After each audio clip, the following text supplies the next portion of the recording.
을미사변 때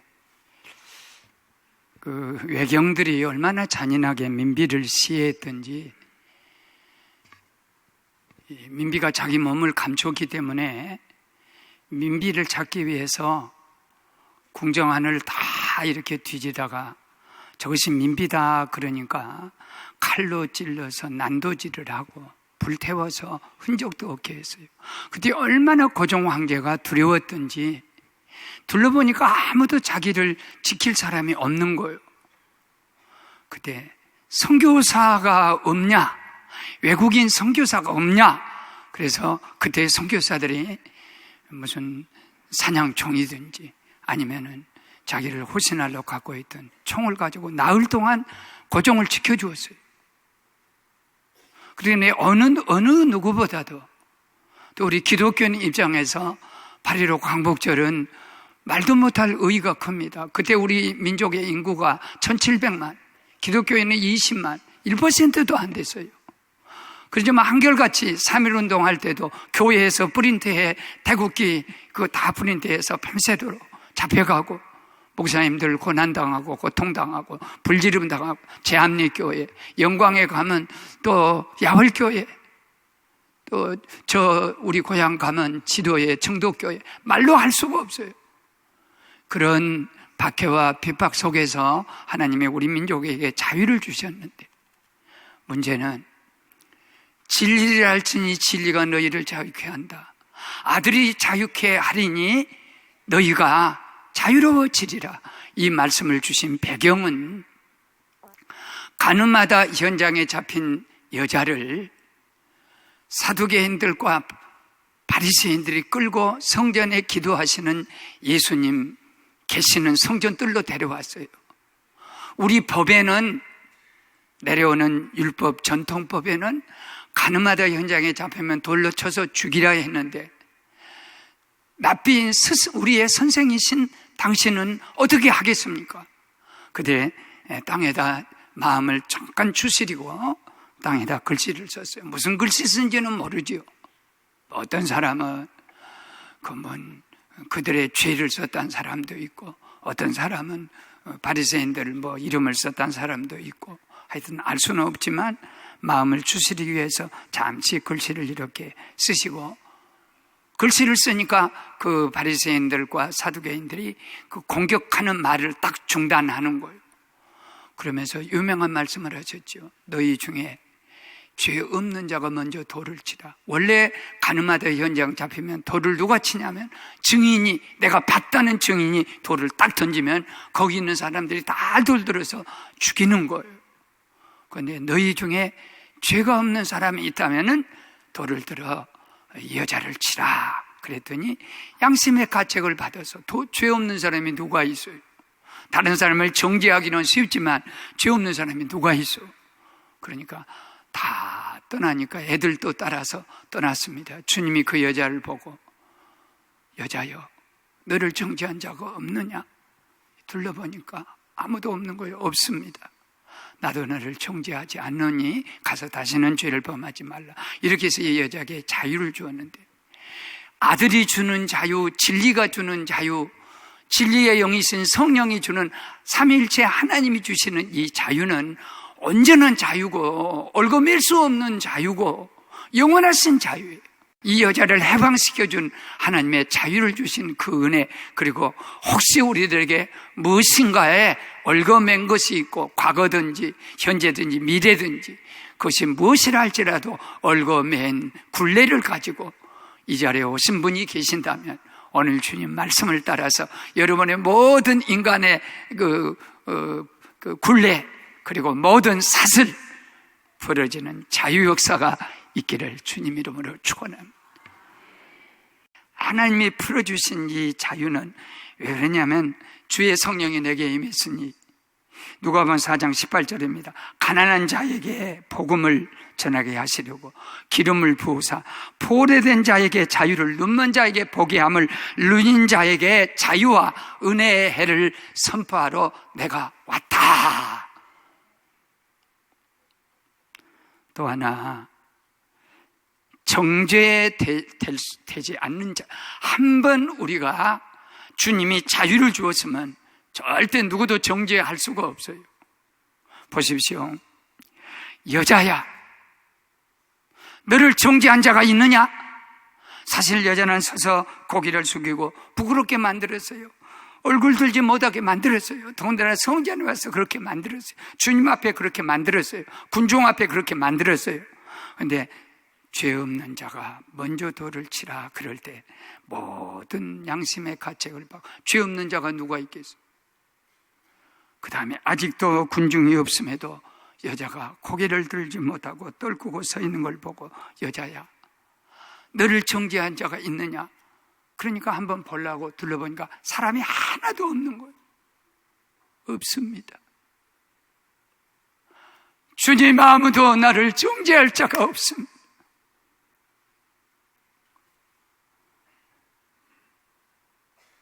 아무도 나를 정죄할 자가 없습니다. 이것이 교회입니다. 이것이 하나님의 나라입니다. 이것이 성전입니다. 쑥덕거리고 사람 차별하고 멸시하고 재판하고 심판하는 그것은 교회가 아니에요. 정비소에는 부서질 대로 부서진 자동차가 오고, 병원은 수술할 수 없는, 감당할 수 없는 환자가 오는 것이 교회고,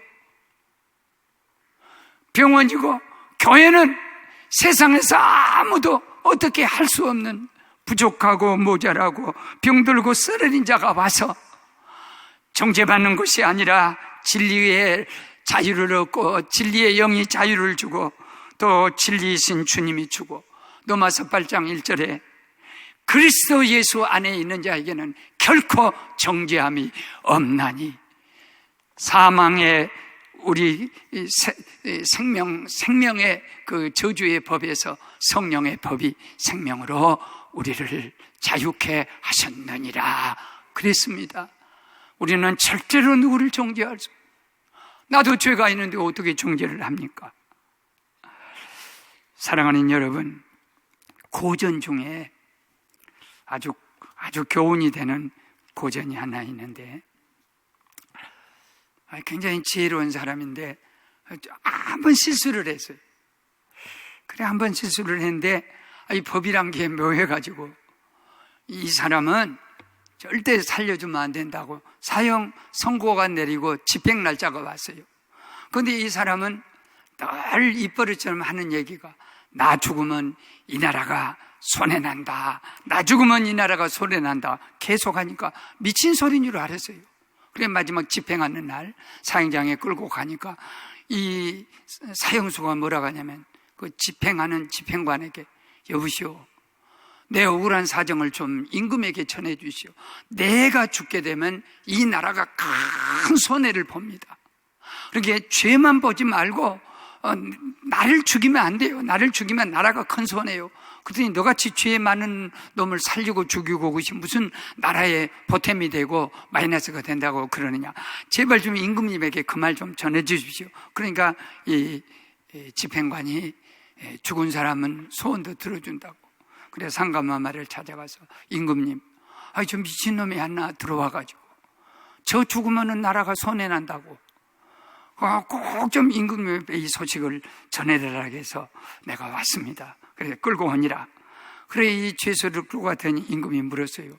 야 이놈아, 너 같은 거 하나 죽고 사는 것이 뭐 대단한 거라고, 네가 죽으면 나라가 손해라니 왜 그런 말 하냐 그랬더니, 임금님, 사실은 제가 어디에다가 소나무 밑에다가 큰 보물을 숨겨진 것을 발견했어요. 그렇게 나 죽어버리게 되면 그 보물이 땅속 깊은 데서 나타나지 않으면 나라 너무 손해나지 않습니까? 그러니까 나를 살려주면, 약속만 해주면 내가 그 보물을 캐서 임금님 바쳐갖고 나라 번영에 쓰겠습니다. 그러니까 임금님이, 야, 이 벨스런 아이가 다 있구나.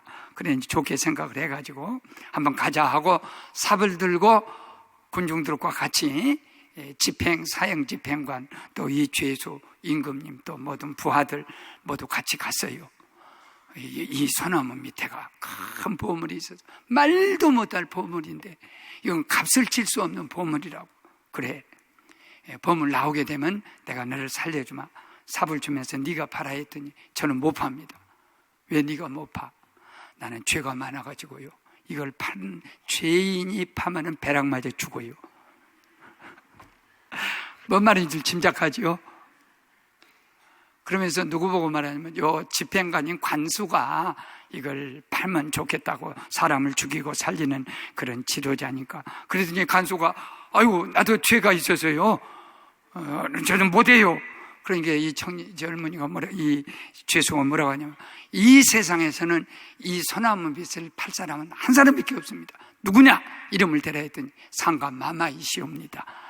상가마마는 죄가 없으니까 이걸 팔 수 있습니다. 그러고 배락도 안 맞습니다. 그러니까 상가마마가 삽을 들고 한참 생각하더니 이 아이를 이 사형수를 살려라. 나는 다 안다. 이걸 파봤자 무엇이 안 나올 줄 안다. 그리고 내가 팠다가 망신살이 할 것 같아서 나도 죄가 많아서 못 파겠다. 그러니 이 사람을 살려주라. 그러면서 그 사람이 살아나갔고 잘 먹고 잘 살았다느니. 그런데 여기에 중요한 것이 있어요. 임금이 뭐라고 하면서 살려준 줄 아십니까? 이 사형수는 거짓말하지 않았다. 나를 우롱하고 기만하지 않았다는 거.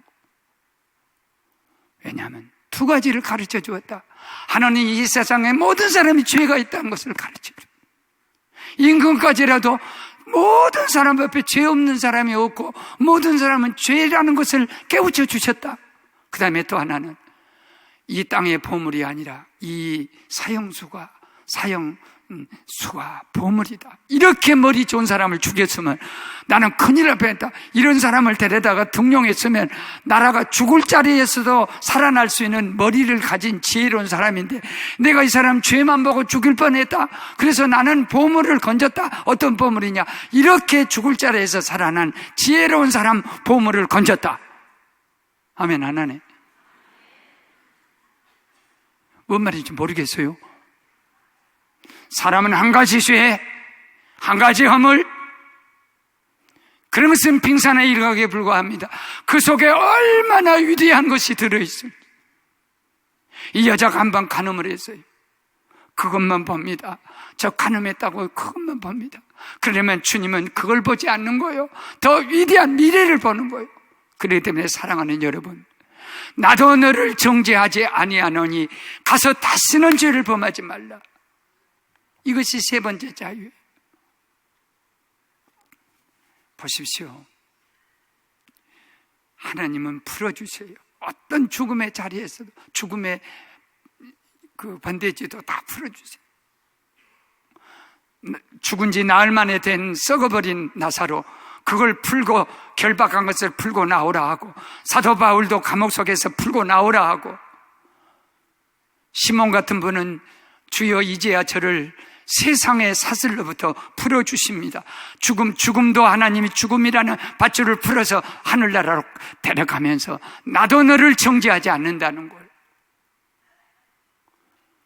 가서 다시는 죄를 범하지 말라는 것. 그러면 여기서 나도 너를 정죄하지 않는다는 말은 주님이 한번 그를 용서해 주면 아무도 모든 사람 묵을 수 없을 뿐 아니라 후반부 말이 중요하다는 거예요. 가서 다시는 죄를 범하지 말라는. 이 여자의 돌려 쳐 죽일 간음만 보는 게 아니에요. 앞으로 이 여자가 어떻게 하나님 나라를 위해서 일할 것이며 그의 인생이 어떻게 반전되고 그의 인생이 어떻게 변화될 것을 주님은 희망을 주신 거예요. 너에게 희망이 있다. 어떤 희망이냐? 이렇게 간음했던 죄로부터 새롭게 너를 반전시킬 수 있고 위대한 성녀가 될 수 있는, 음탕한 여자가 위대한 성녀가 될 수 있는 그런 기간이 나머지 기간이에요. 너에게 희망이다. 그리고 너의 소망이 있다. 우리는 여기서 나도 너를 정죄하지 않는노니 가서 자지는 죄를 범하지 말라. 1950년 45년 8월 15일 날 우리가 일본으로부터도 독립도 되고 세계는 유엔군이 다 이기고 그리고 연합군이 이기고 2차 대전의 모든 그 전범자들은 패망을 한 날이에요. 그 시간이에요. 그런데 독일도 일본과 손을 잡고 나치 독일이 600만 명 유태민족을 가스실에서 죽였어요. 어쩌면 600만 명은 더 잔인합니다. 히틀러가 더 잔인했고 나치가 더 잔인했어요. 그런데 왜 독일은 존경받고 사랑받고, 예루살렘에 보면 야드베셈은 박물관이에요. 독일에서 돈을 많이 들여서 독일 그 나치가 만행을 저질렀던 것을 조각으로 다 만들어서 아이비스 수용소 이 정문에는 용서하자 그러나 잊지는 말자, 그걸 그대로 보존해서 우리 독일 조상들이 이렇게 만행을 저질렀다고. 그 광복 이 해가 될 때마다 유태인들 데려다가 지원해주고 유태인들 그 모든 걸 도와주고, 바로 독일인은 나도 너를 존귀하지 않는다, 그리고 다시는 죄를 범하지 말라는 이 후반부 희망의 시간, 그리고 반전시킬 수 있는 그 시간, 그런 것들에 충성을 다한 겸손하고 회개한 민족이 독일 민족. 일본은 독일보다 어쩌면 우리 민족을 연도는 더 많이 괴롭혔지만 600만 명이라는 수하고는 비교할 수 없어요. 우리 1700만 원이 다 고통을 당했지만, 그러나 독일이 유태민족에게 주는 고통, 일본이 우리에게 주는 고통의 무슨 경중, 이건 중요하지 않아요. 그런데 왜 일본은 안 되냐 이거죠. 우리도 용서했어요. 화해했어요. 그런데 어느 날 갑자기 독도는 우리 땅, 아니 36년 동안 우리 땅을 다 삼키고 성도 가져가 버리고 쌀도 가져가고 구리 노쇠 그릇 다 십자가 떼서 종탑에서 다 종 같은 거 다 가져가 버리고 불 지르고, 그런 일본이 용서를 받았어요. 원자폭탄으로 용서를 받았어요. 유엔도 용서하고 세계가 용서했어요. 그런데 일본은 가서 다시는 죄를 범하지 말란 그것이 없는 거예요. 그들의 희망이 없고 반전이 없는 거예요. 일본은 군국주의로 지금 모든 군사 모든 걸 준비하고 있습니다. 독도가, 아니 우리나라 36년 동안 먹어놓고 이제 와서 독도가 우리 땅 빌미를 삼는 거예요. 군사력 어떤 것을 할 수 있는 중국과 이런 데서 빌미를 삼아서 일본 군대들이 다시 그들은 내가 너를 용서한다, 나도 정죄하지 않는다, 그 은총을 입어놓고 그 후반부가 아무것도 없는 거예요. 그래서 일본이 그것 때문에, 만일 이 여자가 가늠하 대장 잡혀갖고 주님 때문에 용서받아서 만문중에서 살아났는데 또 가서 가늠짓하면 그는 다시 그 용서해 준 은혜 모든 것이 다 끝이 나버려요. 이것을 아주 아름답게 표현한 작품이 하나 있습니다.